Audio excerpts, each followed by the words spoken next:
sa Bagyong Emong at sa habagat. Papalayo na si Bagyong Emong sa anumang bahagi ng ating kalupaan. Huli itong namataan sa layong 260 kilometers east-northeast ng Itbayat, Batanes. Patuloy din po ang paghina nito kung saan ngayon ay taglay din po yung lakas ng hangin na 70 kilometers per hour malapit, 75 kilometers per hour malapit sa sentro at bugso ng hangin na umaabot sa 90 kilometers per hour. Ito po'y kumikilos pahilagang silangan sa bilis na 35 kilometers per hour and sa kasalukuyan po hagip pa rin ng mga malalakas na hangin and posible pa rin yung mga malalakas na pag-ulan dito sa area ng Batanes. But for the rest of northern Luzon is humuhupa na nga po yung epekto ni Bagyong Emong. Samantala, si dating Bagyong Dante naman ay huling namataan sa layong 615 kilometers north ng Itbayat, Batanes and wala po itong epekto na sa anumang bahagi ng ating bansa. And also meron din po tayong isa pang minomonitor na bagyo sa labas ng ating area of responsibility. Ito ay si Tropical Storm Crossa.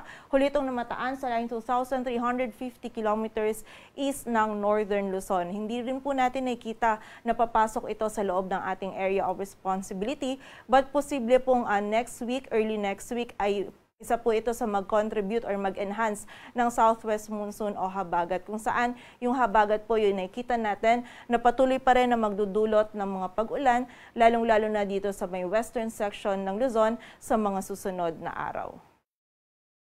At ayon nga dito sa ating latest forecast track analysis ni Bagyong Emong, patuloy na nga po itong papalayo sa anumang bahagi ng ating kalupaan. Ngunit may kita po natin na ngayon ay hagip pa rin ng mga malalakas na hangin yung dala nito.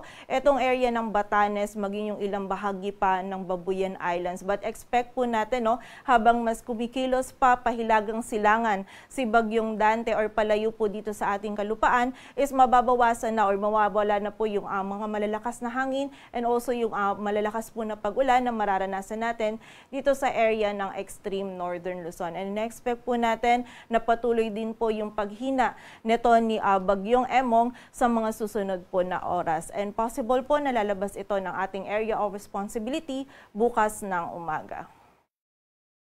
Sa kasalukuyan, meron pa rin po tayong nakataas na wind signal number 1 dito sa area ng Batanes. So, posible pa rin po yung bugso ng mga malalakas na hangin.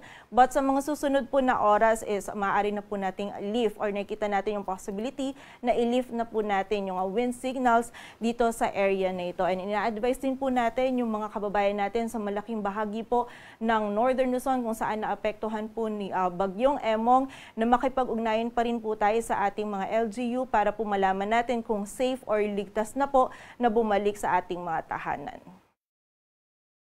Samantala, para naman po sa mga pag-ulan, posible pa rin yung mga malalakas na pag-ulan dulot ni Bagyong Emong dito sa area ng Batanes. Samantala, meron din pong mga pag-ulan pa din sa Ilocos Norte, Apayao at Cagayan. And muli po, habang mas papalayo nga si Bagyong Emong, is nakikita natin na mababawasan na po or mas huhupa na itong mga malalakas na pag-ulan na dulot po nito dito sa malaking area ng northern Luzon. And ngunit paalala pa rin po sa mga kababayan natin sa malaking bahagi ng northern Luzon dahil saturated na po yung lupa dahil nga sa tuloy-tuloy po ng mga pag-ulan na ating naranasan is manatili po tayong alerto dahil posible pa rin po or meron pa rin tayong banta ng mga flash floods at landslides. Samantala, dulot naman po ng habagat, posible pa rin yung mga malalakas na pag-ulan dito sa may Ilocos Sur, sa La Union, Pangasinan, maging sa Abra, Benguet, dito din sa area ng Zambales, Bataan, Cavite, Batangas at sa Occidental Mindoro. Samantala,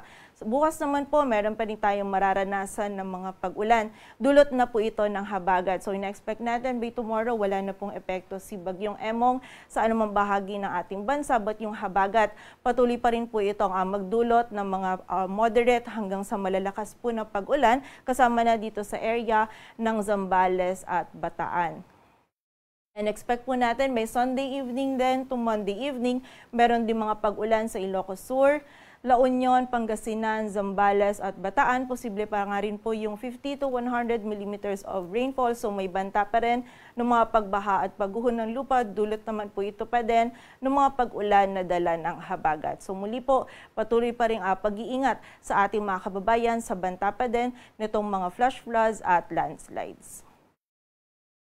Samantala, may mararanasan pa din po tayong bugso ng mga malalakas na hangin, dulot ito ng habagat dito sa area ng Luzon, Visayas at Dinagat Islands.